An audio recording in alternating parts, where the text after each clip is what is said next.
AP CM Chandrababu ఇవాళ ప్రకాశం జిల్లాలో పర్యటించనున్నారు. నాగులపాడు మండలంలో ఏర్పాటు చేసిన ఇది మంచి ప్రభుత్వం కార్యక్రమంలో పాల్గొనున్నారు. సీఎం పర్యటన దృష్ట్యా అధికారులు అన్ని ఏర్పాట్లు చేశారు. సీఎం చంద్రబాబు శ్రీకాకుళం జిల్లా పర్యటన ఆకస్మికంగా రద్దయింది.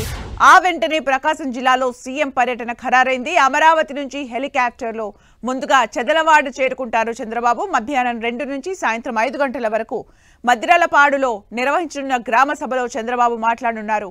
కూటమి ప్రభుత్వం అధికారంలోకి వచ్చిన 100 రోజుల్లో చేపట్టిన పలు అభివృద్ధి సంక్షేమ పథకాలు కార్యక్రమాలపై స్థానికులతో సీఎం చర్చిస్తారు. స్కెడ్యూల్ ప్రకారం సీఎం చంద్రబాబు శ్రీకాకుళం జిల్లాలో నిర్వహించే కార్యక్రమంలో పాల్గొనాల్సి ఉంది.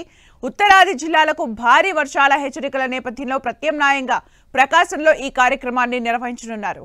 అటు ఏపీలో సీఎం చంద్రబాబు 100 రోజుల పాలనను పూర్తి చేసుకున్నారు. ఆర్థిక కష్టాలతో కొట్టుమిట్టాడుతున్న ఆంధ్రప్రదేశ్కు పూర్వ వైభవం తీసుకొచ్చే దిశగా సీఎం చంద్రబాబు ఈ 100 రోజుల్లో అలుపెరగని ప్రయత్నమే చేశారు. అప్పుల భారం వేధిస్తున్న 100 రోజుల్లోనే ఇచ్చిన హామీలను నెరవేర్చేలా సంక్షేమ పథకాలు, అభివృద్ధి కార్యక్రమాలను పట్టాలెక్కించి పరుగులు పెడుతోంది చంద్రబాబు నేతృత్వంలోని కూటమి ప్రభుత్వం.